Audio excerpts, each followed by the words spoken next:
There we go. Okay, so I just want to do a little conclusion on chapter 2, and then we will start into chapter 3. Hoorah. Um, so these are kind of like extra thoughts on chapter 2, no additional charges. Um, so thank goodness we have finally finished Shaul's longest run-on sentence known to mankind. He loves to write and run-on sentences. Um, And he will get to some other discussions here in chapter 3, and then he's going to finish with some practical matters at the very end. Um, but there is a critical word here we want to comprehend, and I cannot emphasize this word enough. It's the word chesed. More often than not, um, when we read our English Bibles, you will read in lieu of that word mercy, grace, or love, when it's actually chesed. We have words for mercy, grace, and love. Okay. Um, so if you have your Bible open there, run off to Micah. He's one of the minor prophets. He was apparently short. Let's see if we can find him here. There's Joel, Amos, Obadiah, Micah. 6 verse 8. Is a minor prophet just very young? Yes. Yeah, he's an underage prophet. He doesn't have his prophet's license yet. So it says, depending upon the version we're reading here, he has declared to you, O man, what is good. And what does Jehovah require of you but to do right and to love loving commitment and to walk humbly with your Elohim? So where it says, and to love loving commitment in this version, what do you guys have there? To do justice, to love kindness. Okay. To love kindness. Anything else? Six. Say that one again. To love mercy. Mercy. Look at that. So the word there is not kindness and it is not mercy. Other versions will have grace there. Okay. It's the word hesed. So, but again, like in English, we don't have a word that translates for hesed. Okay. So they stick all these other words in there to trying to convey a thought. Now, if you were reading a Hebrew scroll, right, reading it in Hebrew, that word would jump off the page because it has all of the 4 meanings that we've discussed in the past about Hesed.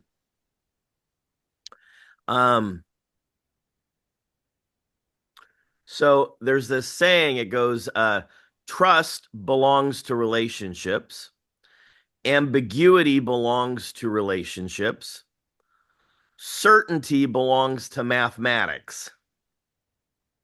Because relationships are dynamic and they're interactive, right? So you cannot read the Hebrew Tanakh without being interactive with the text. Why? Because there's no vowels. You have to put the vowels in.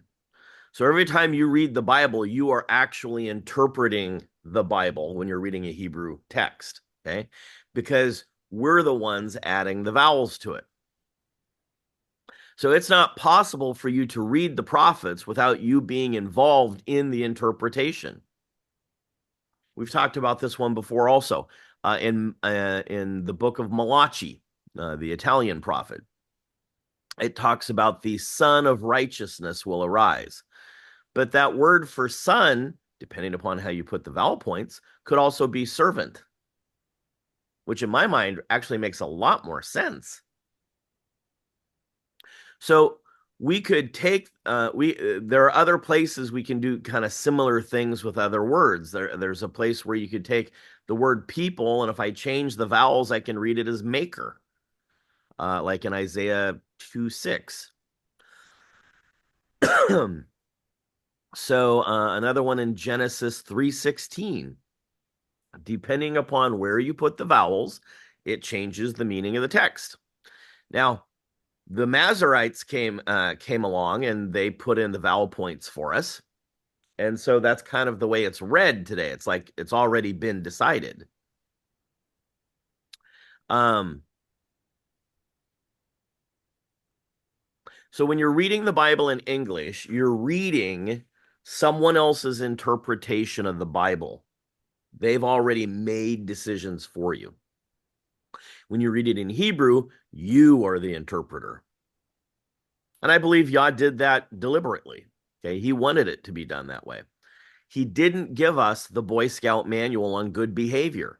He provided a way for you to interact with him. Remember that tension in a relationship is a good thing, not a bad thing.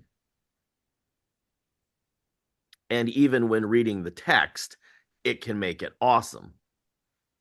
So in a Greek worldview, the modern church answers every question, so there's no tension. And this is why they have wrong ideas about Yah. This is why the Southern Baptist Convention taught us wives submit to your husband, and all the men liked it because there was no tension then, as long as the women shut up. Another one, there's a great New Testament text that where he says, you will be with me in heaven to the thief on the cross. Okay. But depending upon where you put the comma in that text, it changes the meaning. So he says, today you will be with me in paradise. Luke 23:43. And this is Yeshua speaking to the criminal, right? So they're hanging on the cross, having this conversation, right? Was he that day in heaven? That day when he died, did he go to heaven? No. No. Okay. But that's the way they put where they put the comma makes you read it and think that day he was in heaven. Okay. So reading it in English immediately creates interpretation going well, in English they've already done the interpretation for us, right? Okay, so that's why we have to again, going through Colossians here, it's a long slog. Okay, but we're learning a lot of things that we never knew before. Okay, because we're doing the hard work of going through and interpreting it and figuring it out. All right, so chapter 3, here we go.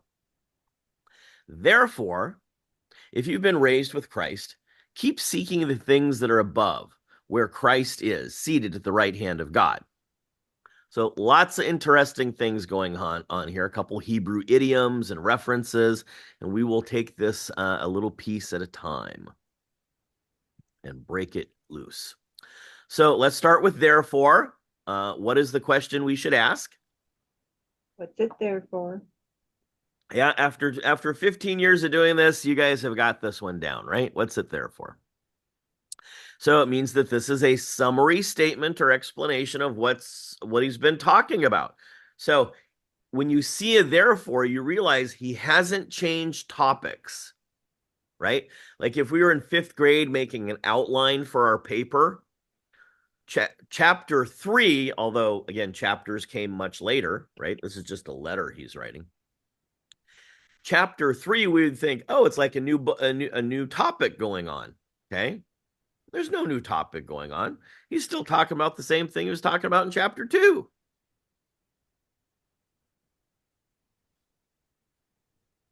Okay, so there's this word that he's going to use here in this sentence. It's synagero. Synagero. It means to be born with or to be generated with. We actually saw this in chapter 2, verse 12. And this sets the stage for Shaul's next idea about seeking things above.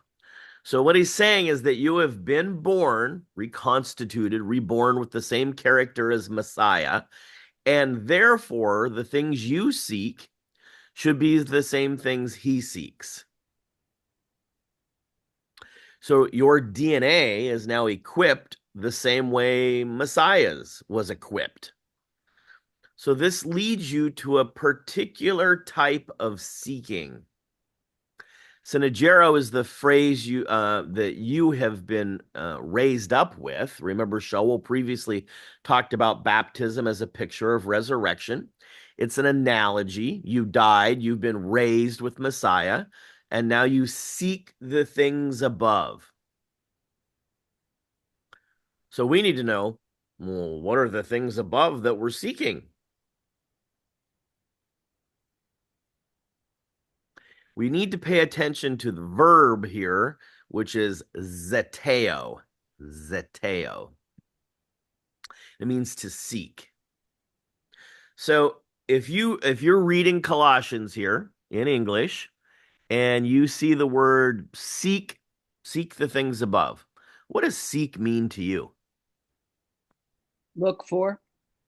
Yeah, we just go, it means to look for. It's another word for looking, okay? So zeteo means to actively engage in pursuit. So it's not just I'm visually looking at something, okay? It means to actively engage in pursuit. Let's give you an example. Has anybody in our little band of believers here ever lost your toddler in a store before? No. You ever seen anybody who lost their toddler in a store before? Yeah, kind of frantic. Ah, okay. So it's not, they weren't just standing there looking, right? They were actively engaged in pursuit of that child. It means to seek with everything you have as though your life depends on it. And it does. And it's the same parallel word that you find in the prophets when they say, seek God with all your whole heart. It's not just looking around. It involves immediate and intense investigation. So when Shaul says this, he's not just saying occasionally look at the text and try and figure out what it's saying. So I've been having this conversation with this gentleman down in the hot tub the last couple weeks. We've kind of seen each other and chatted a little bit over the last few months, but he keeps coming back and asking me more questions and stuff. And he's kind of looking for God. Like he grew up kind of Catholic, but there's no meat on the bones type thing. And I get that. I grew up Catholic kind of the same way. But there's no action really involved. So he's looking for God, okay, but he's not seeking God. So Shaul's saying that you Gentiles in Colossae, you need to make an absolute commitment to discover what Yah has in mind for you. So in the Greek, the Greek word zeteo, it's the basis for like a philosophical inquiry. So we can see this word used in 1 Corinthians 1:22, Acts 17:27. Also Romans 10:12. So what does this tell us about God's expectations for us?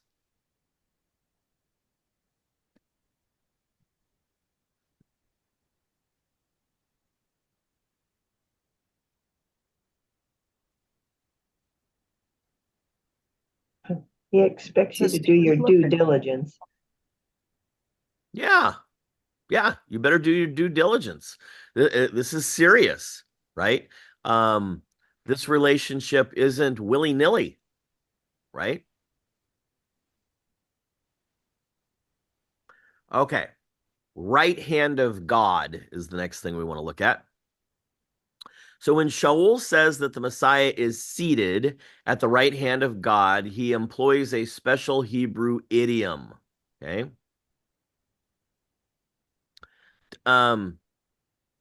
Does it mean that Messiah is in heaven, seated at the right hand of God, in the sense of a geographical place? Is the question. So the Gentiles might have thought of that because they believed in a tiered universe, okay? Heaven above, hell below.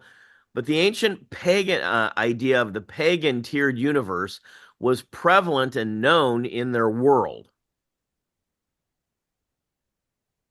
You can trace it all the way back into Egypt, in fact.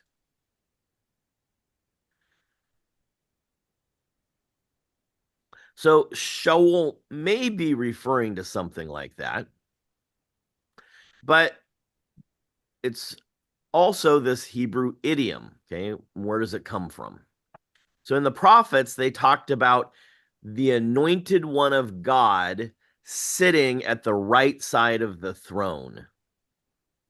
So in biblical culture, what is the position of someone seated at your right hand? What status do they have?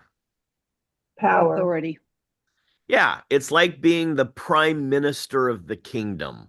It's of highest import in a constitutional monarchy, right? It's like Churchill under Elizabeth, okay?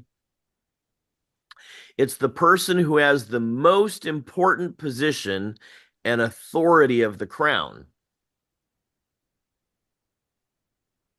So when Shaul says the Messiah sits at the right hand of God, he's saying that he has the full authority of the Father. He is unique in his position, and he's the absolute agent. And he sits in the most important place that you could sit. What he doesn't say in that position is that he is God.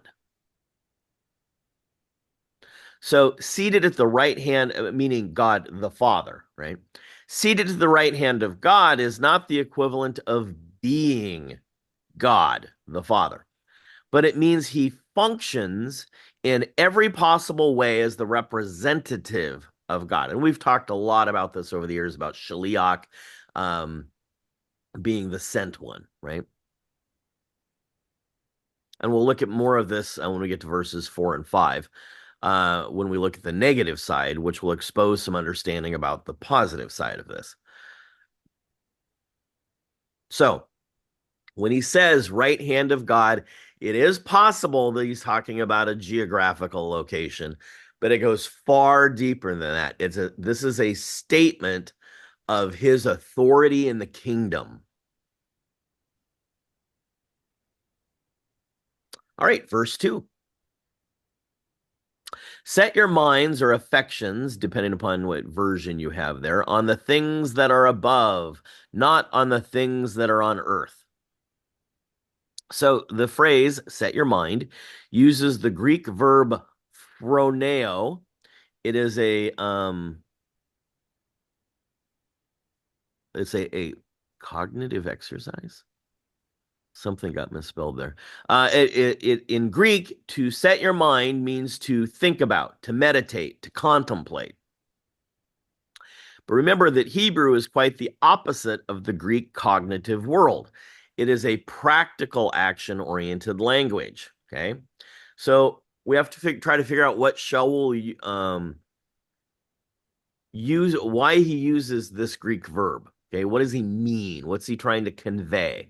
So the Hebrew idea, we want to figure out what Hebrew idea he has in mind. Now remember that Shaul is a rabbi, and he considers his followers students, disciples, talmidim, right? So what's the relationship between a teacher and a student that reflects set your mind on? What's the difference between Greek education and Hebrew education when it comes to what a rabbi does? So the rabbi leads by example. So if you study with a rabbi, you literally live his life with him. So it's not just that you watch what he does and follow his example. That's part of it. It's learning to live as he lives. So in other words, everything the rabbi does, you do. Every word the rabbi says, you say. And you spend your time memorizing his insights. And you repeating them again and again and again and again and incorporating those into your life. So you literally become the rabbi. So the purpose of the rabbi is to teach his disciples to replace him.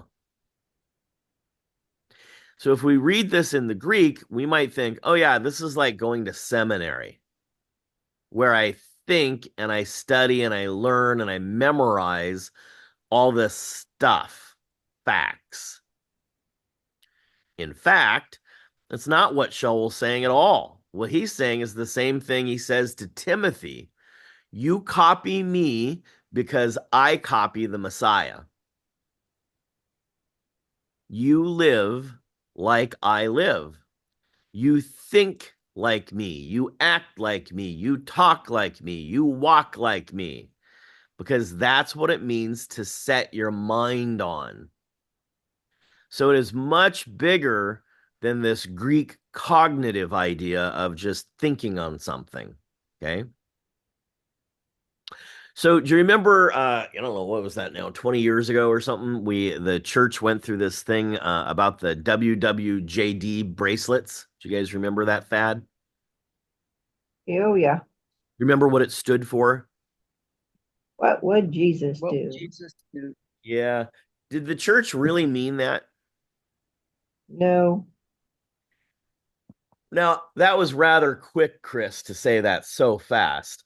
Well, What they did, but they didn't think about what would he do. Yeah, exactly. Yeah. So what would bring you to that conclusion, right? Well, they didn't do what he did. Okay. What they did is what they thought he thought about. And that way they didn't have to change their policies. They meant be nice. Sure. Yeah. It was a generic kind of thing, right? Okay. But it didn't actually mean do what he did, because he did Torah. Now, And he came to do away with all that. yeah, right. Yeah. So this rabbinic process to me is very similar to what I went through in the karate school growing up. Um, it wasn't necessarily his plan, but I did everything my instructor did. I lived my life the way he lived his life, right? Um, and physically, my skills looked like his skills. Um, but I taught the way he taught. I used the words he used. I tell the stories he told. But again, the Japanese culture is a very ancient culture, right? Just like the ancient Near East. Now, I had a pastor, as an elder in the church that I grew up in, here in Eugene, and his name was Bruce. And he came down. His son was taking karate from me. He came down and watched a class. And I walked off the mats, and he said, "You are doing what I never did in my ministry." I'm like, "What are you talking about? I'm teaching karate. That doesn't make sense." And he goes, "You are making disciples, people to replace you. I didn't do that." So he was kind of he was having kind of this mind-blowing moment that it's not about what you think, but he saw me creating students that looked exactly like me with their skills. And he goes, "Oh, this is discipleship. This is what disciples are supposed to do. They walk, talk, look, act, say everything the rabbi does."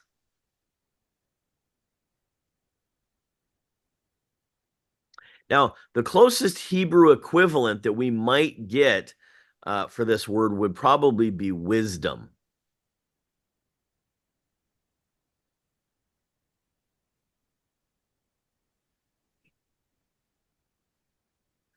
Okay. So, where was, yeah. So set your mind or affections on the things that are above. So we want to look at things above now. So Greek is a language without punctuation, just like Hebrew. Okay. Therefore, the author must use techniques to provide what we translate as periods, commas, exclamation points, quotation marks, things like that. So, what comes first in the sentence is usually what the author wants to emphasize. Now, of course, English translations often hide this fact because English grammar works different than Greek. So in this sentence, Shaul emphasizes the things above. That comes first, okay? By placing these words at the beginning. Literally, the text reads, "The above things set your mind on." In other words, he wants his audience to concentrate not on some mental focusing exercise, but on things above. And that begs the question, what are these things? And the answer might be a bit surprising. So while we expect Shaul to launch into a list of heavenly qualities, instead, he provides a list of just the opposite: immorality, impurity, passions, evil desires, greed, idolatry, anger, wrath, malice, slander, abusive speech, and lying. So perhaps he knows that his audience can more easily identify with non-heavenly actions. I'm guessing that we all know precisely what Shaul's saying when he gives us this list. The heavenly actions are not quite so apparent, just like the fourth commandment. They need a little bit of explanation for an audience that has naturally acted antithetically. So in other words, we've all grown up hearing that Sunday is Sabbath, right? We're acting antithetically. So when we read the fourth commandment, we go, "Oh, he's talking about Sunday." But that would be taking it out of context. So Shaul eventually gets around to giving us some clues about these heavenly actions. At the least, they include a completely different view towards social and ethnic distinctions. They also include the same actions that we find in God's self-description in Exodus. Do you remember God's self-description, Exodus 34? Compassion, kindness, gentleness. But Shaul doesn't tell us much about how to put these things into practice. So apparently circumstances influence appropriate application. So there's no hard and fast rules. You have to work it out with, I don't know, fear and trembling. But in one regard, Oswald Chambers had some poignant advice to offer here. He said, "So often we mar God's designed influence through us by our self-conscious effort to be consistent and useful. People who influence us most are not those who buttonhole us and talk to us, but those who live their lives like the stars in heaven and the lilies of the field, perfectly, simply, and unaffectedly." In other words, you got to be flexible, be cognizant of the situation, be tactful. Not every man deserves intense confrontation. Sorry, I lost my place there. In the end, live it out, all that heavenly stuff that you struggle to understand. Do what you need to do according to the Spirit of God inside of you and your conviction, and you'll probably be correct most of the time. Kind of reminds me of Bruce Lee, who he said, be like water. Water is a powerful force, but it can slip right through your hands if you're not watching. You can't grab onto it, but it can change the shape of a mountain. Be like water.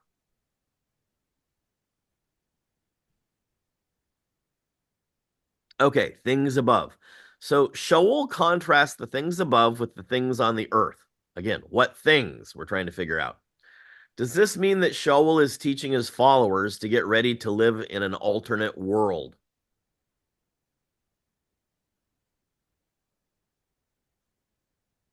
Are we really all going through the Stargate with MacGyver and Teal'c? So Probably not so soon. probably not, right? Yeah. So is he telling them that they should disconnect from everything on the earth and become ascetics and live in monasteries or convents and escape the world? Is that his point? You can't be an example if you do that. Exactly, right? Okay, so clearly not. Um, can you think of any examples where Shaul, um, from Shaul's life, that he was not a religious ascetic?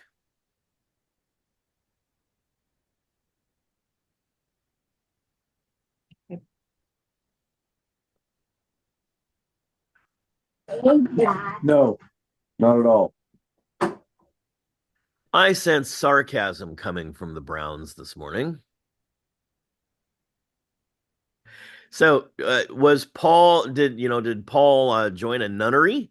Did he cloister himself away in a hermitage somewhere, or do we see him traveling Asia Minor all over the place and engaging people? Right now, when Shaul doesn't have money, what does he do? Makes tents. Made tents, right? He doesn't sit on the corner with his rice bowl dressed in orange waiting for someone to come and give him charity. He goes to work. He is involved and engaged in the world. And when Shaul establishes assemblies, wherever he goes, where does he establish them? In people's houses. He goes to synagogues, and when they kick him out, he starts house assemblies. So he's involved in the ordinary things of life. And the people who come to him, do they end up removing themselves from the workplace communities and walling themselves in from the rest of the world? No, they're fully engaged in everything that goes on. In fact, Shaul is carrying out what Yah tells Jeremiah, to tell the people when they are in Babylon. Remember, when Yah sends his people into Babylon, he gives his people instructions on how they're to respond in captivity. They're going to live in a pagan world. And Yah says, I want you to maintain your identity, and here's how you're going to do it. Build houses, plant vineyards, do harvests, marry and have children. He goes through a whole list of things that they should do in life to keep the community going and interact with the community on the outside. So the last thing Shaul would mean when he says set your mind on things above is to remove yourself from the world that you're in.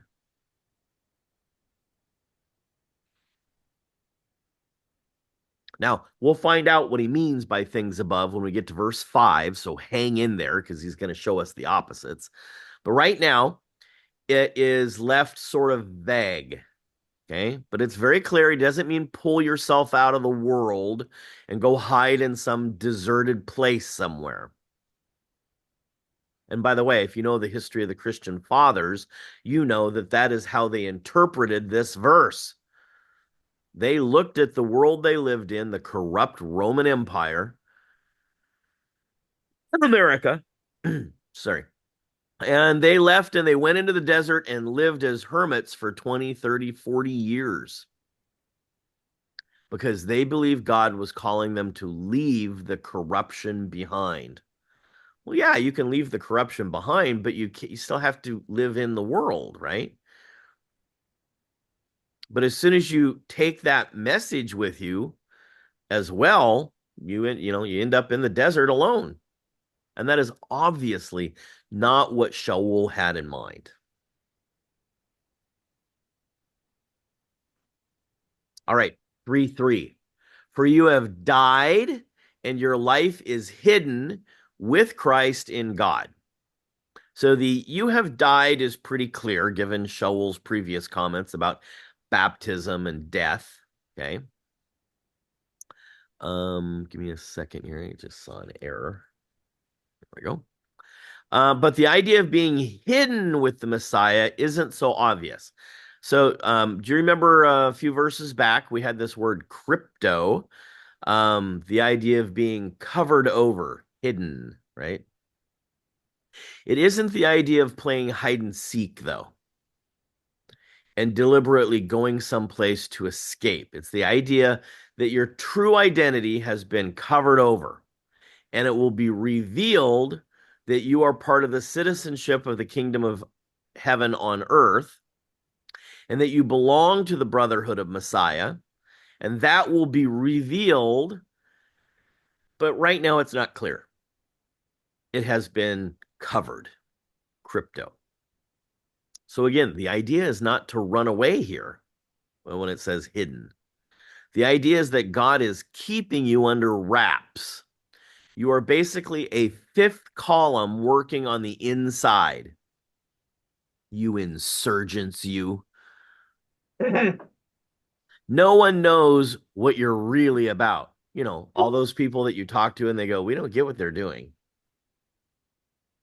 You are not out there announcing the new kingdom with billboards. You're not out acting in ways that the community, you're not acting in ways than the community you came out of. Okay. And people are going to ask questions. We've all experienced this. In fact, the most important thing you can do in evangelism is to elicit questions. It's not about pointing fingers and yelling. It's about getting them to ask you questions. So if you provide answers, they will be your answers, not anyone else's answers. Did I say that right? If you provide answers, they will be your answers, not anyone else's answers. But if you elicit questions, they will find their own answers. And that's the Hebraic view of evangelism, to live in such a way to cause other people to ask questions.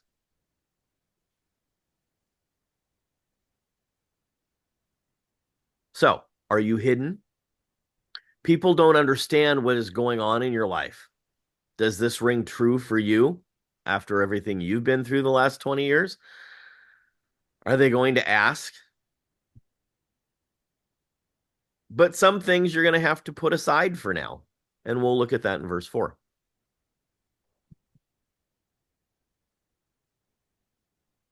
If God is to be made manifest in the world, why does Shaul say that we're concealed in the Messiah? So it says that we are hidden with the Messiah in God. Well, what does that imply? And I wish I could give you a perfect little box and a bow answer to this one. Because they're not supposed to see us, they're supposed to see God. We're just pointers, right? Yeah. So the particular Greek arrangement of words in this is really difficult. So remember, Shaul often uses technical terms that he invents along the way. Like we talked about previously, the phrase in Christ, okay, which for Shaul means something very specific and special. So what it means to be hidden with Christ in God isn't clear to me right now. Okay, because he's using it in a technical sense, and I don't get it yet. If he left it at in Christ without the in God at the end, I would know that he's talking about the community and the kingdom and the relationship to Messiah. When he adds in God, I'm not exactly sure what he is trying to get to there. So we'll have to leave that one for kind of another time. But hidden with Christ in God is not the same as hidden with Christ or hidden with God. Clearly, it shows the difference between the two. He must have something in mind, and I'm just not there yet.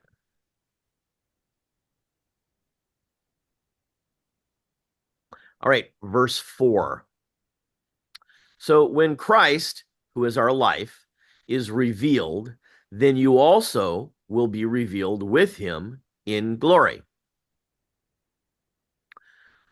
Remember that Shaul is an apocalyptic believer. He thinks Yeshua is coming back soon.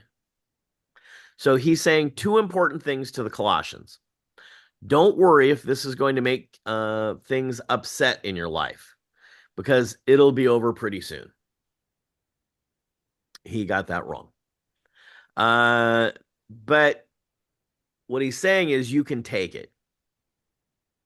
So do you remember Shaul's advice to the people not to get married? Well, why would Shaul say that if he believed the community was going to last thousands of years, that wouldn't make any sense? If you don't get married, you don't have children. If there's no children, then the community dwindles, right? So the reason he can say that is Shaul is an apocalyptic thinker.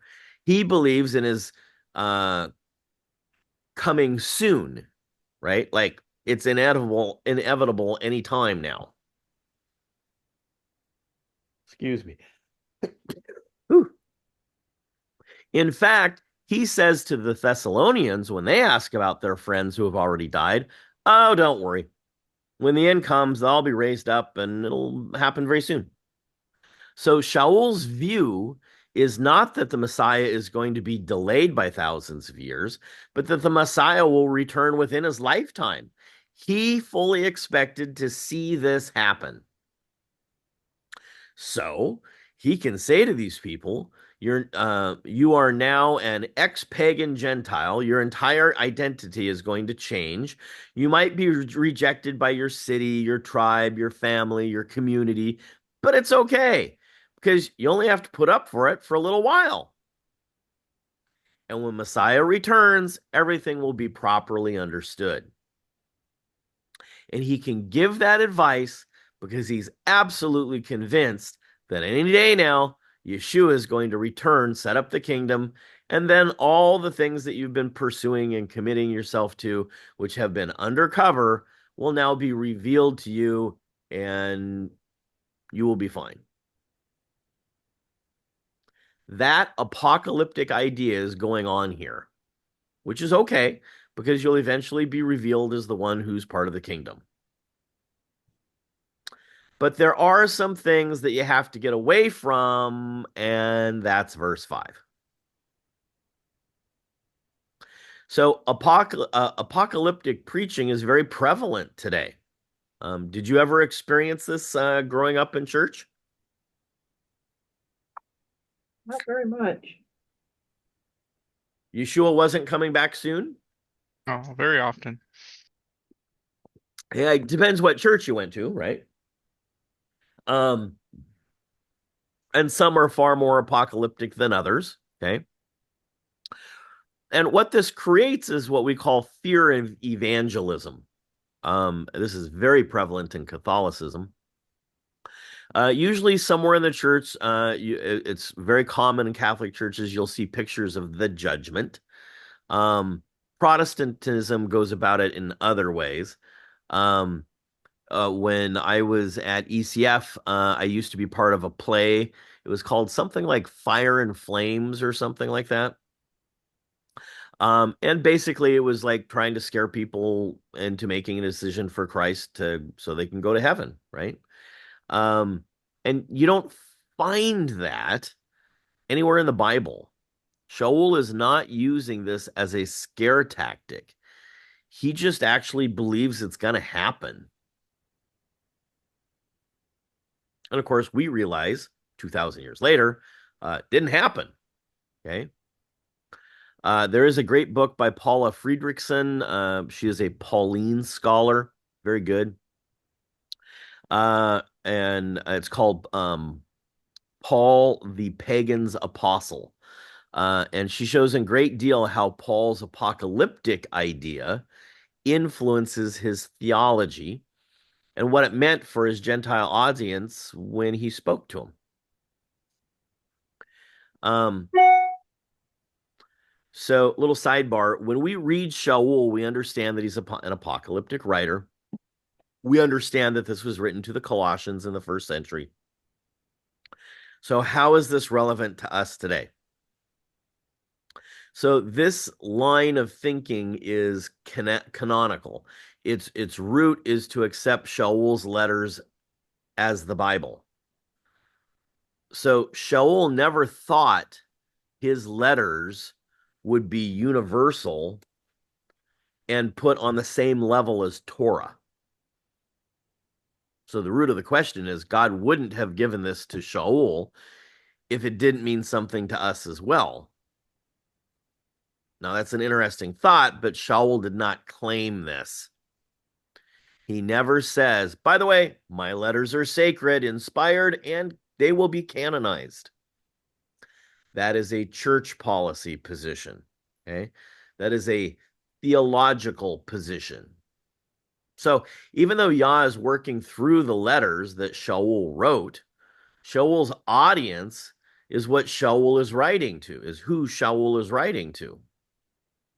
He has those people in mind. I'm sorry to say this. This will be a rude awakening for you guys. He did not have you in mind. Oh, man. I know, right? I need a break. Okay. So Shaul wrote the letter for the Colossians. The church decided that they were applicable to other people. But that's different than saying Yah intended the letter to be applicable to other people. That's a theological idea, not a linguistic one. Our study is exegetical, okay? Exegesis, which means what did Shaul mean to the audience he wrote to? So what does it mean for us today as an application question? Is an application question. So step one of the process, what did Shaul mean when he wrote to the Colossians? If we can't answer that question, then we don't know what Shaul meant, period. Step two, we can ask, how does it have any meaning for us today? And sometimes it does, and sometimes it doesn't. So like in our study of chapter 2, 14 to 17, we discovered it meant that Gentile believers in Colossae were keeping the feasts. Well, that's applicable for us today. We're Gentiles. If in one of Shaul's letters, he writes that he doesn't want women using gold thread woven in their hair and no jewelry. Do we say, oh yeah, that's what Yah wants for every woman today? Well, some churches do say this. I know of a church in New York City who excommunicated a woman for wearing pants because they read Shaul's letters as God intended this for all people at all times, rather than understanding that Shaul was writing to a group of Thessalonians.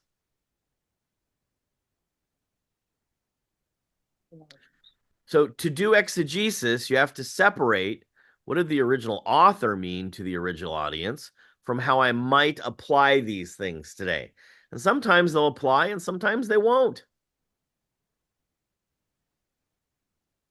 Because Shaul is an apocalyptic and he thinks the end is right around the corner, he can make a suggestion, don't bother to get married. Obviously, most of you didn't pay attention to that You naughty insurgents, you.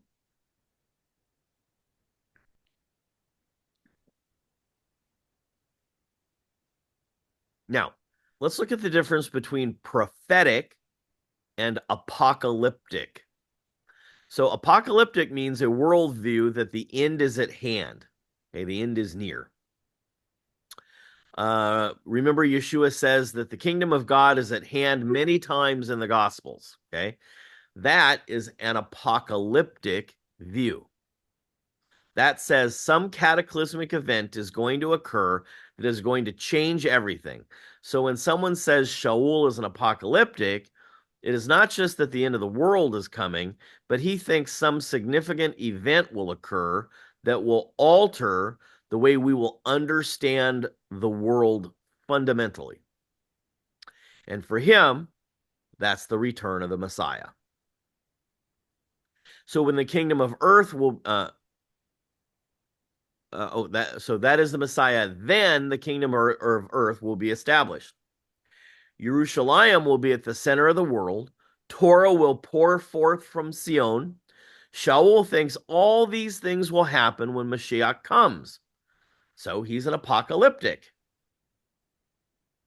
Do you guys think these things will happen when Mashiach returns? Yep. You'd better. Yep. Okay. That means you're apocalyptic.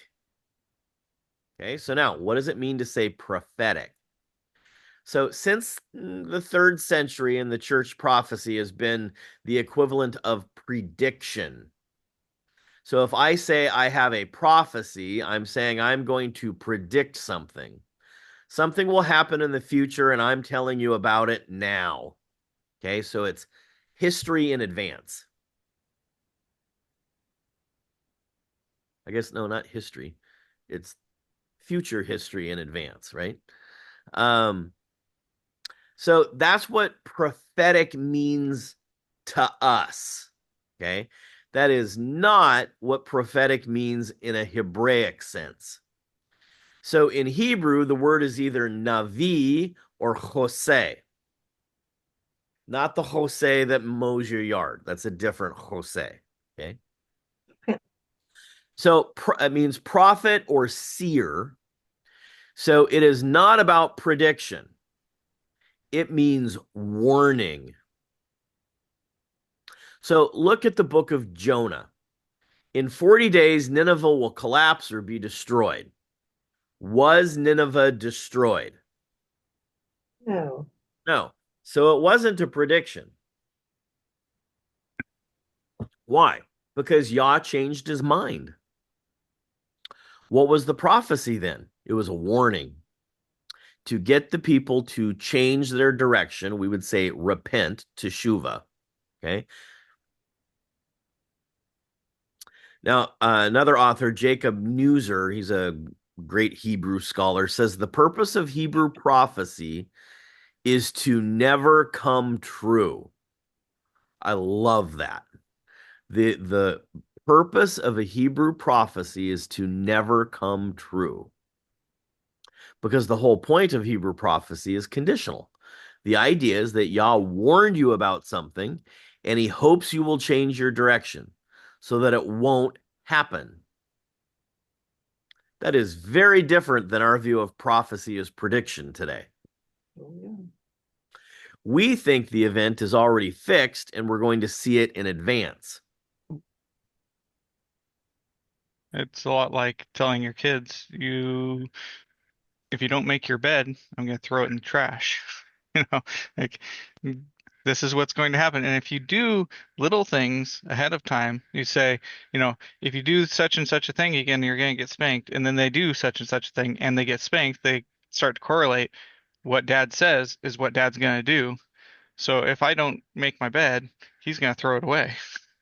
Well, so you literally, in a Hebrew world, you could walk into their bedroom and say, I'm going to prophesy to you. Okay. If you don't make your bed, this is what's going to happen. Right? It's a warning.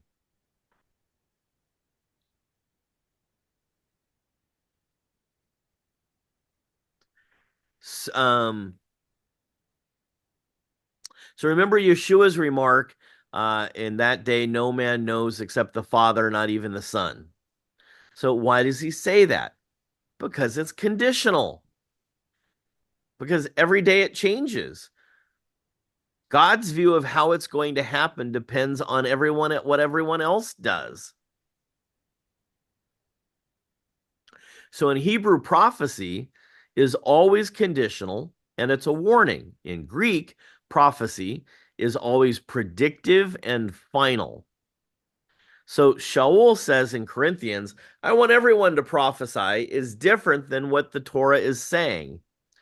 That brings up a whole new concept of what it means to understand the Greek oracle. I don't know if you're familiar with Greek oracles, like the Oracle of Delphi.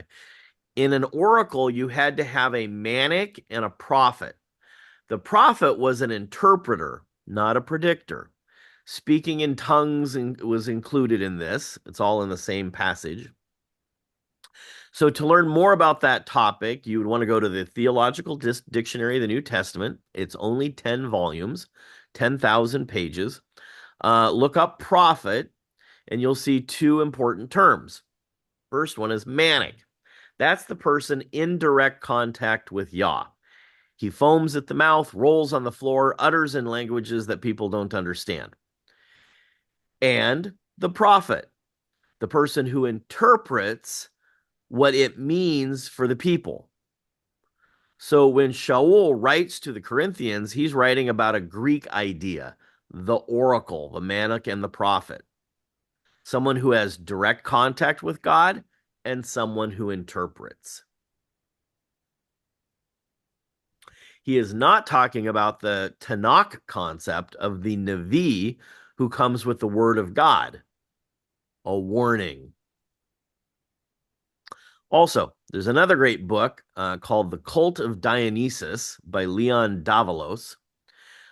It's about this Greek idea of the oracle, which was extremely popular in the time that Shaul was writing to these assemblies. And Shaul had to deal with that.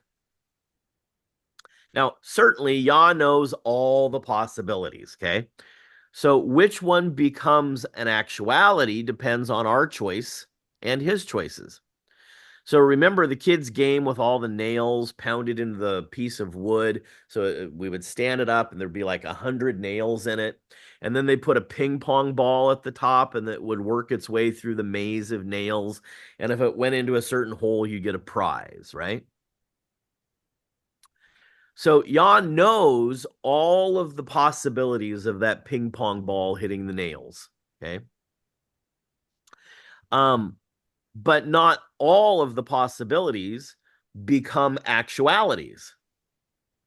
And when you make a specific choice according to Torah, it causes certain responses to actualize. Now imagine that on a grand scale of a nation. So imagine them coming out of Egypt. God has to get them to, at the bottom of those nails, that maze, he has to get them to the Red Sea. But there were a million choices in between, and God knew all of those choices, but only one of those was actualized. So the interaction between you and Yah changes things. But now imagine millions of people on the earth following Torah. It's much more predictable about what's going to happen then, because those choices have already been made. I won't steal.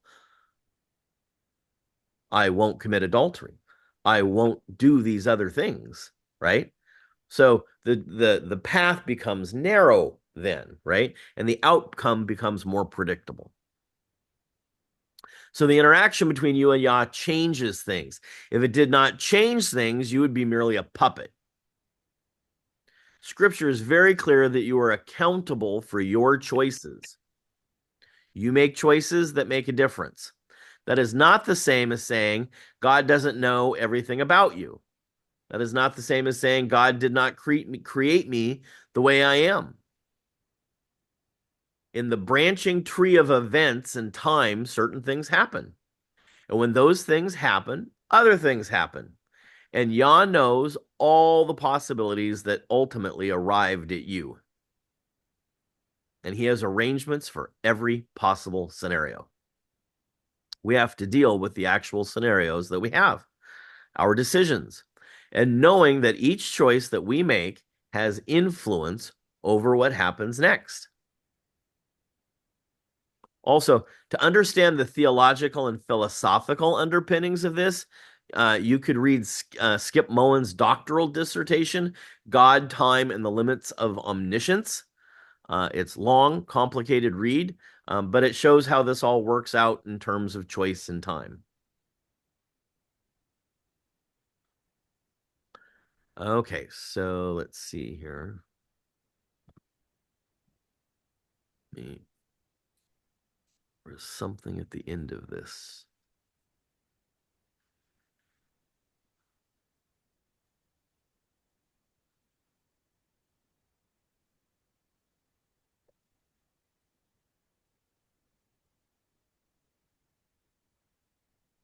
So when does this revealing, verse 4 again, when does this revealing take place? So it says, when Mashiach, who is our life, is revealed, then you also will be revealed with him in glory. So when is he revealed in glory?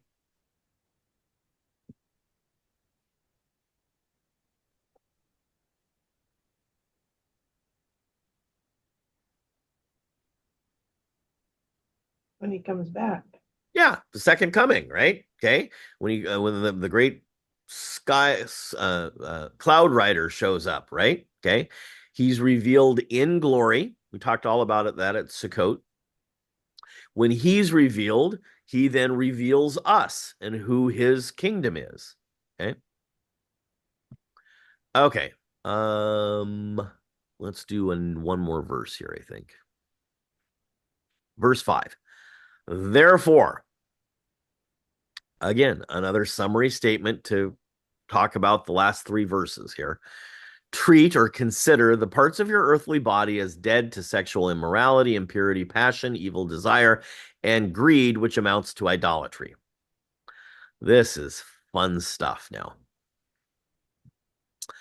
So we're going to look at each of those words and what they mean. Okay. So there are five. Okay. So therefore, treat or consider the parts of your earthly body as dead to sexual immorality, impurity, passion, evil desire, greed. Okay. So we want to look at those five terms and understand, comprehend what they actually mean. So, first word. Actually, in your version, whatever versions you guys have open, do you have anything other than sexual immorality? Probably most would just say immorality, I think.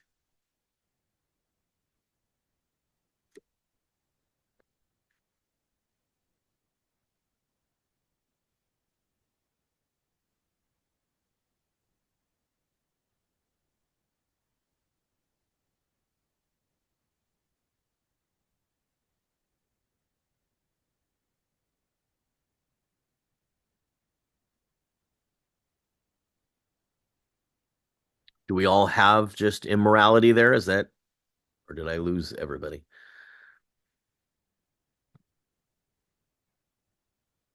My sidebar says fornication.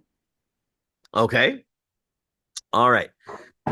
So, the word there in the Greek is nekru. It means to put to death. We would get words like necrosis, necrotic, necrophilia from that root. Okay. So Shaul provides advice here. The verb comes first in the sentence. So there's a place of emphasis. Okay. So nekru, put to death. It's in an aorist active imperative. So this is a bit strange. So he doesn't say, consider your earthly members as dead. He says, put to death your earthly members.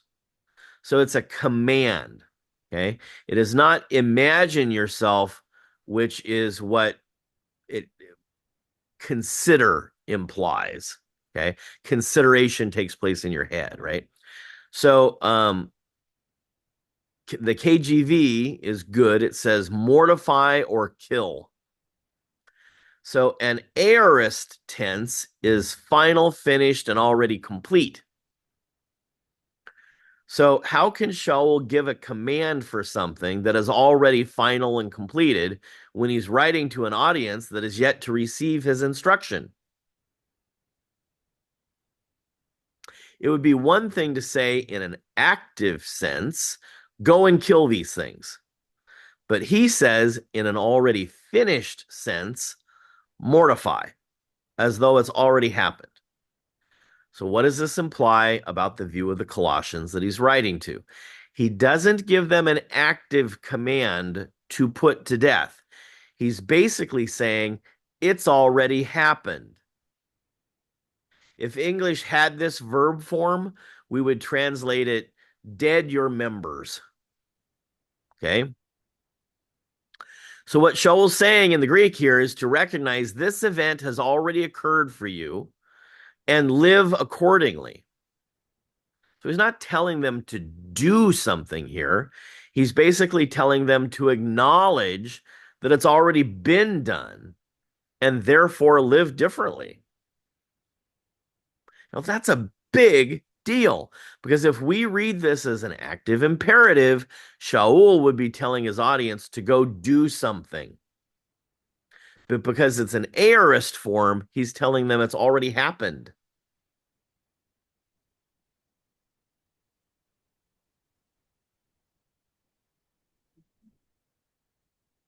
And by the way, as a result, it has already happened doesn't mean they did it.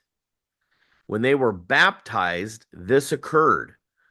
Now do something about it. And he's going to list some things that they need to do something about. Okay.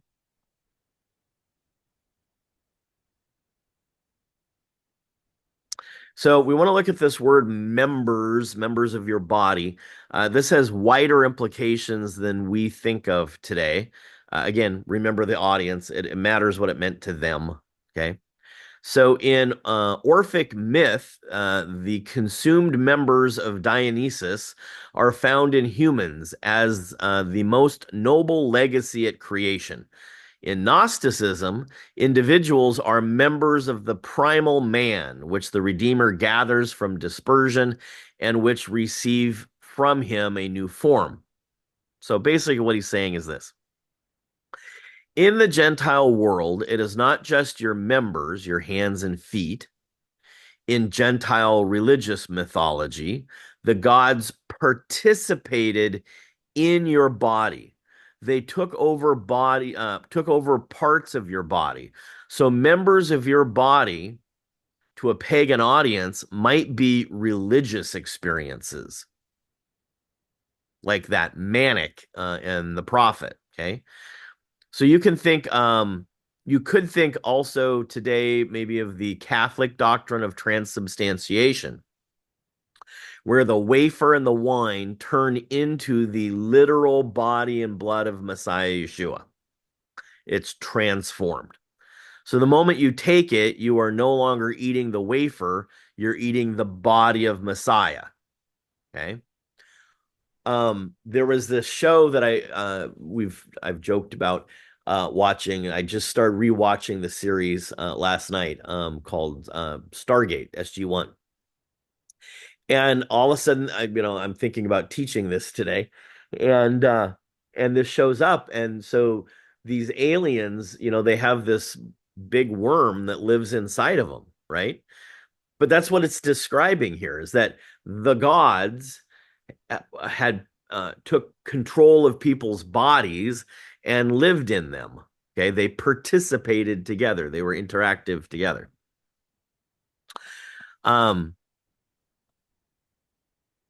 So what Shaul is addressing here, it is their previous religious experience, that somehow God was somehow transforming you.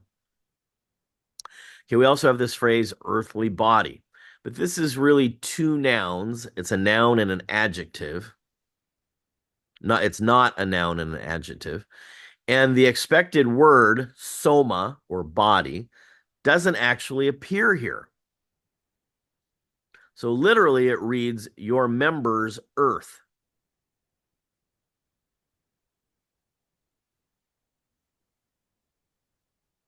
Now, we would imagine in the Greek, he would use soma epigeus, which would be earthly body.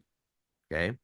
But because he's trying to connect to the previous pagan experiences about them connecting to the earth mother Gaia, so they become part of the god, that's why he doesn't use the word soma, okay, which is the normal word for body. He uses this word that has a very specific religious connection. He's saying you don't have to, he's saying you have to give up that pagan idea that you ran with your whole life. So again, in English, we just get the word body and we just think he's talking about this body, right? That is not what's going on in that verse. Now, that paganism of the Colossian first century is connected to certain kinds of behaviors. And those behaviors are now what he lists. Okay. So, sexual immorality, fornication. So, typically, when I've had conversations about these verses, when I was in church, what we're talking about there is sexual intercourse. Okay. We would use this verse to talk about kids, shouldn't fornicate before marriage. Okay. So Shaul lists several desires and actions, 5 of them. Okay, we're going to take each one separately. And we would read this word, at church, and the Greek word behind it is porneia. Okay, and we would all see the word porn, and that's where the discussion focused. Okay. So most versions today use sexual immorality. KJV and others use fornication. YLT actually gets it correct. So the Greek word is not sexual immorality, it's prostitution. It's very clear what this is talking about. Prostitution. Now, the church policy experts, the theologians, decided to expand it to mean all immoral things. And I don't really understand necessarily why they did that. In Greek and pagan thinking, it makes perfect sense that the word is prostitution because in their temples, they had temple prostitutes. Because sacred prostitution was part of the earth cult religious beliefs. Like with Dionysus and with Gaia and all the others. Sacred prostitution was the way that I participated in the gods. I go to the temple. There are sacred temple prostitutes there. I reenact the fertility cult that was at the beginning because I believe the world was made through sexual activity. And therefore, I participate in it. So it's important to realize that Shaul uses a word that Gentile pagan audience would have clearly understood as a pagan temple practice. Don't do that.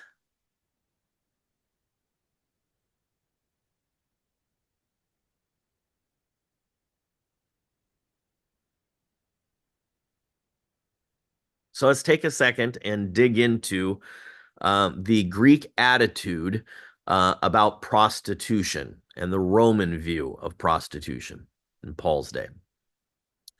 So prostitutes are unknown in the Homeric age, the age of Homer, okay? But men have often had concubines, female slaves, whatever. Prostitution arises with increasing prosperity. So slaves provide a source, as does depriving alien women of civil rights. The professional friend becomes a common figure in Greek society. And since intercourse is regarded as just as natural as eating and drinking, extramarital affairs are permitted for husbands.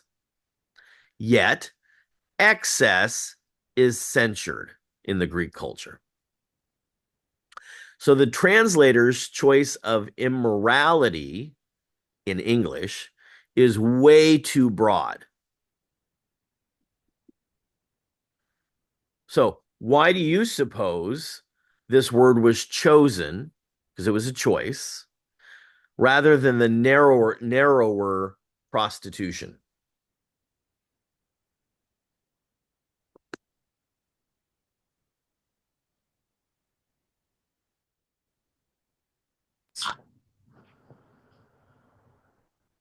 Was it to build extra fences around commands? I think that's probably a pretty fair analysis. Yeah. Because this is what the church has always done. It just keeps building fences and fences and fences with their policies, right? And by broadening it, it gives them more control over things. Okay, word number 2. Akatharsia, meaning impurity. So the verbal root there is katharos. We would get the word cathartic from the Greek root. A cathartic experience, what is that? It's something that's healing. It removes, purifies, takes something out of you, right? I find improv comedy to be cathartic, right? It gets stuff out of me, right? It helps me vent. Okay, but religiously, the word is about ritual purity, not moral purity. Again, we have to go back to the context, okay? The context is pagan religious temple practice, okay? So this was not about moral purity, it's about ritual purity. So we read immorality, but it's really prostitution, and we read impurity and we think sin. What Shaul is saying to his Gentile pagan audience is ritual impurity. In other words, leave behind the cultic prostitution fertility rites and leave behind the pagan rituals that went with them. He's not talking about their sin, but their impure rituals that were part of the pagan world that they came out of.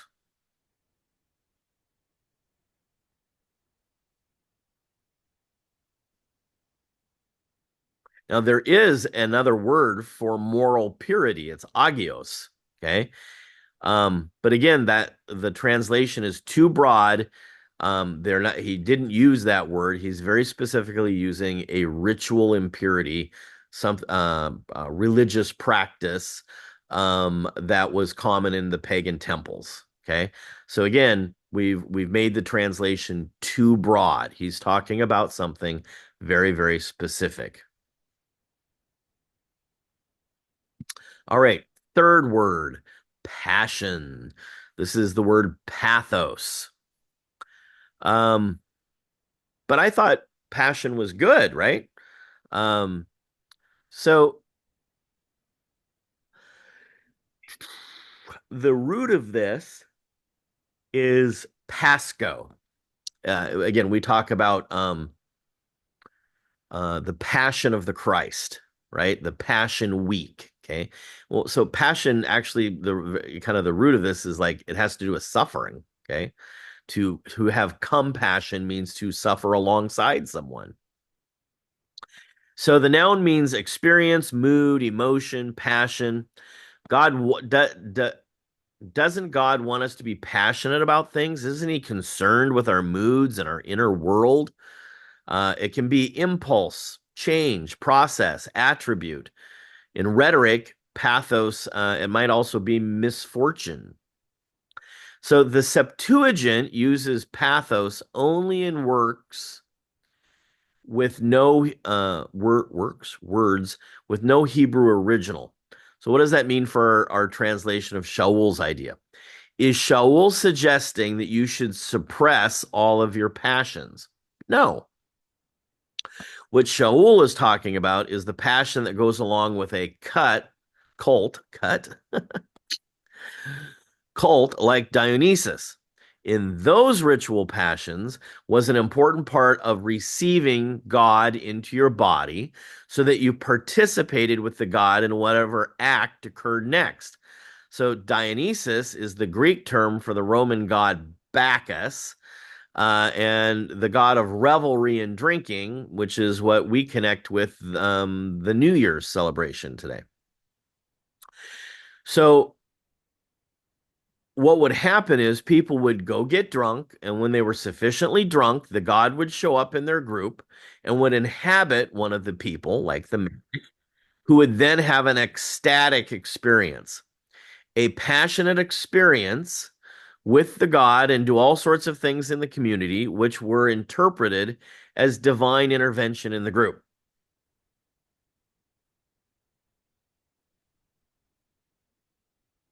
So I think since the previous words were prostitution and ritual purity, he's most likely talking about the passion that goes along with these pagan rituals, like the rituals of the cult of Dionysus.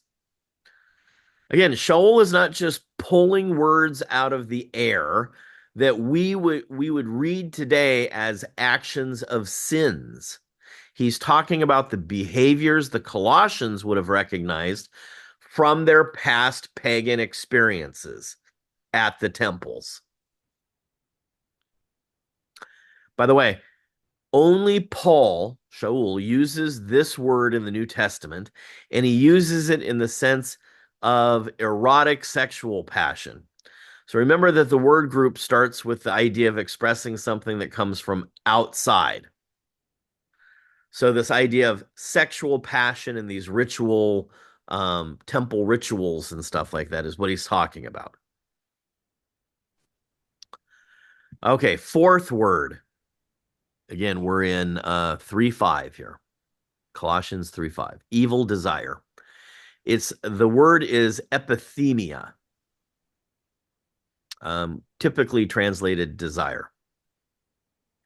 So the first thing you want to see is that So it started at 10 this morning, so be just about over. Yeah. Give me a second here. So if you put epi in front of a word in Greek, that's like adding an exclamation point in their language. Okay, so it's an emphatic thing, right? So the root means to boil up. So this is uncontrolled explosion is what it's getting to. It's connected with the word orge, or where we would get orgasm from, which means explosive wrath in the New Testament. But you can see you can see this in the word like orgasm also.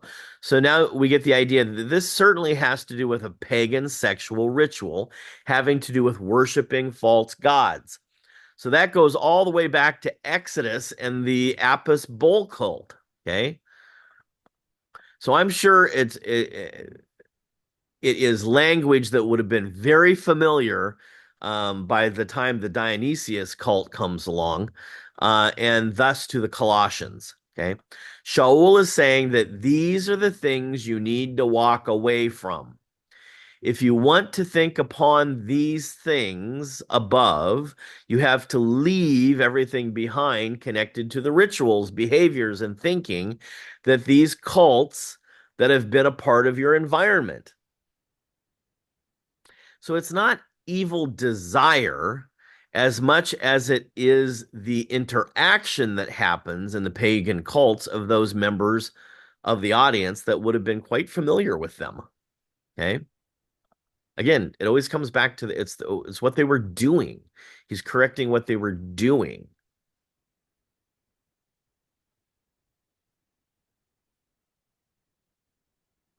Okay, then we get evil greed. This is Kakens pleonexia, evil greed. My first thought is there a different type of greed? So note that greed is really covetousness. So it's not just about money, it's the desire to possess something of another's, no matter what it is. Shaul is not saying don't be greedy with your money. You have to give up the idea that you can have whatever you want simply because you want it. You can take whatever is available. Shaul chooses a word that has direct connection to the Torah. The rabbis treat this as unlawful gain by disregarding the rights of others. Now, the final part of the verse is really important here because he says in the NASAB, which amounts to idolatry. But you will see in the KJV, it says that it says, which is idolatry. And that's the version that we need to have in mind. It's not that these things add up to idolatry. What Shaul is saying is they are idolatry. Every one of these 5 acts is a form of idolatry. So what's clear is that Shaul is speaking again about pagan ideas, because pagan ideas are idolatry, right? Idolatrous. So he's not talking about what we consider moral sins today, because we don't think of moral sins as idolatry. But the Colossians understood what he was talking about. The Colossians knew Shaul was talking about pagan practices involved in the worship of foreign gods. Verse 5, 3:5, is completely contextual. It is not a verse that has immediate application to us because we're not practicing the cult of Dionysus or Bacchus, etc. But in Shaul's view, what they were practicing was idolatry. And that is why he enumerates all of this. It does not mean that we can't find an application there. Okay. It means we need to understand first what he's actually saying to the Colossians in that community, in that audience, in that century. Now, what happened is the church universalized it beyond the pagan community. They ignored the context, which was Colossus in the first century, filled with pagan ideas. They universalized the ethics, so now it becomes about marriage, multiple sex partners, greed, money, because it all got expanded. They took Shaul's idea, where it is particular to this audience, and they expanded it to fit everyone. Now, that doesn't mean an application is wrong. It just means the verse shouldn't be read as moral purity and excessive greed. All those are still correct, right? We shouldn't do those things. You're just going to have to find another verse where it says that. Like, for example, if you wanted to find a verse that says don't fornicate, I don't know, go to the verse that says don't fornicate. But don't tell me this verse is what that's about, okay? It's about prostitution. So it is the theological application that gives us the idea about the verse, not Shaul's idea about the verse, because Shaul is writing to a people that he has in mind. And he's writing about specific things that those people are engaged in their world, in their lives. And that application is going to be different for us. And it's okay to do that. It is not okay to say that's what Shaul meant.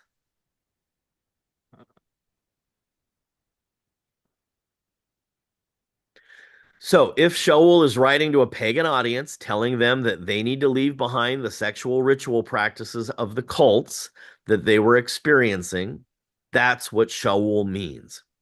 Okay. It does not mean that there are not other verses in the Bible, lots of them, that talk about other things that have to do with sexual behavior. The problem is, I do not want to be reading Shaul to be saying what he's not saying. That's just dishonest. And it seems to me that, as the church, we should be pro-honesty. And that's why I pointed out that the English translations are way too broad for what Shaul has in mind. That doesn't mean that there are not other verses about how we shouldn't behave, right? Shaul understood that. Shaul understood that Colossians were involved in the pagan cult rituals that looked justified to them, but in fact were idolatrous from Shaul's perspective.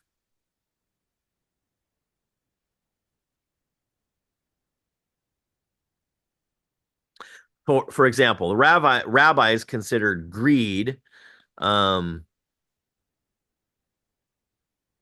not greed, but covetousness. So if I see someone driving down the road in a Ferrari and I think to myself, I want that car. And I'm not thinking I want one like that car, but I'm thinking I'm going to do everything possible to take that car from him. Then I'm experiencing the same thing, same kind of thing that Shaul's talking about here. Okay. So there can be applications to these things. But in exegesis, this is specific to Colossus, and it is not specific to me. And often, this makes us too judgmental where Yah isn't judgmental. Because we're reading the Bible after the church has universalized the message. Remember, Shaul's not writing to us, right? He's writing to the Colossians. We can universalize Shaul's message, but we are no longer reading what Shaul had in mind. That's just theology, okay? It's what we have in our mind, not his. If we read it in context, we will understand what Shaul had to say. What it means to us, that's a different question.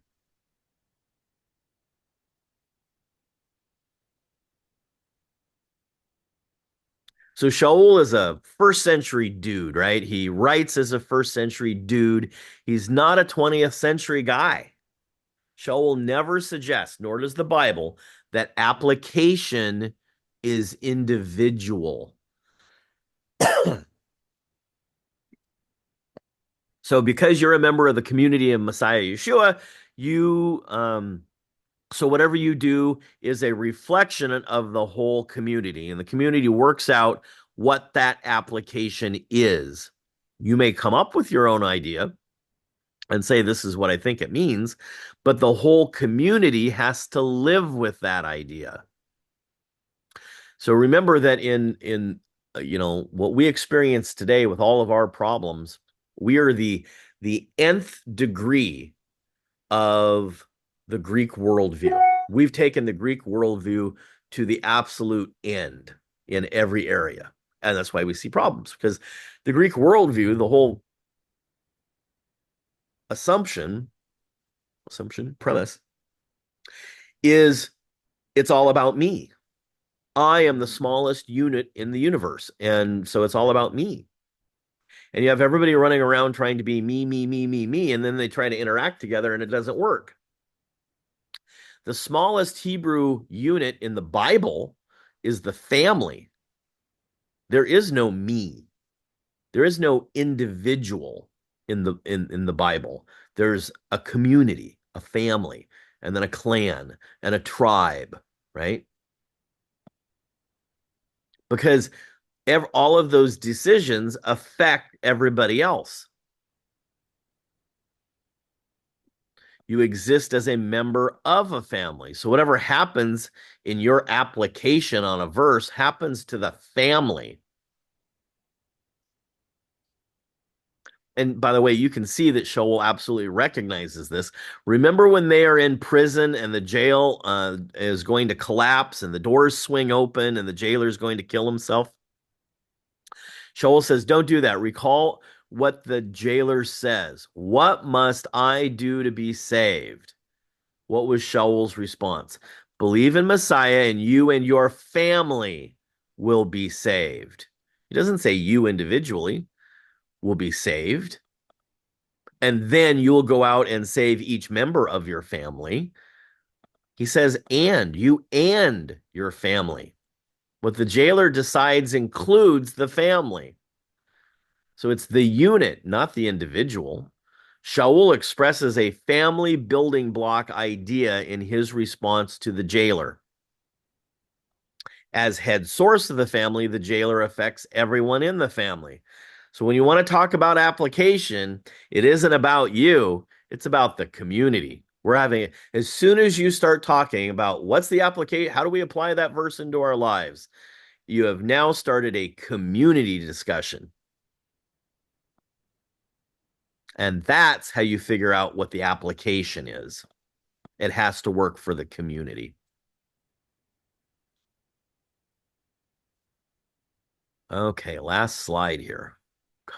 Bringing it home, sliding into the home plate here. So I want to talk about idolatry for a second. Some notes on idolatry. So we don't want to skip through the collective arrangement of these 5 things he's talking about. We don't want to treat each of these as sins as if they're individual unrelated behaviors, right? So Shaul collects them under one heading, idolatry. If we were in mathematics, we would call this a set, right? This is a mathematics set, okay? They're all part of the same set.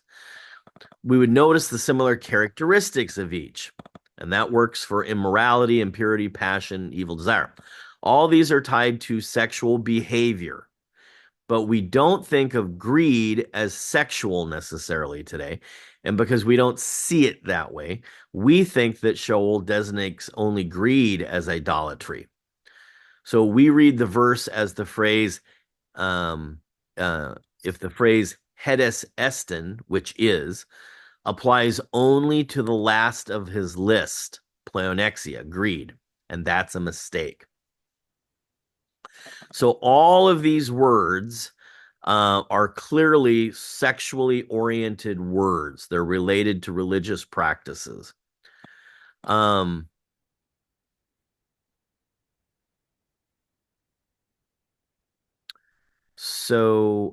was this? Pleonexia. So in Greek literature, the word means having or wanting more. So Aristotle uses it in the sense of covetousness. In the Septuagint, the word describes unlawful gain or material advantage, again connected to coveting. So Shaul may have had the 10th commandment in mind, a commandment that is not limited to economic conditions. You shall not covet your neighbor's wife is clearly a sexual norm. Okay, we can see that in the terms, that way the terms are all tied together in a common thread then. Excuse me. Another commentator, Ira Stone, comments, by clearly keeping the face of the other and the next other and the next other open before us, we cannot make the mistake of idolatry, which consists of passing over the face of the closest other. Idolatry is effacing the person before me. It is discounting the person as a visible and viable image of Jehovah. It is treating the person as an object of my desire. All sexual immorality effaces the other. Sexual immorality views the partner as a means for satisfying my needs and desires, as a way for me to gain advantage. Sexual immorality is anti-intimacy. There is only one person in the encounter, the one who controls it. Therefore, sexual immorality is idolatry, not because it is sexual, but because it destroys what God considers sacred. I trod under his presence in the life of the other. When the purpose of sex is to satisfy me, it is worship of a God of my own making. There is a very good reason why the covenant relationship between Jehovah and his people is analogous to marriage. Marriage is about exclusive intimacy. But even in marriage, it is possible to be an idolater. We are capable of erecting our own high places where we should have observed sacred space. Marriage without the covenant relationship of benevolence towards the other is still pleonexia. The only safeguard is constant watchfulness over my true motives. Okay, that takes us to 3:6, and we are going to pause there.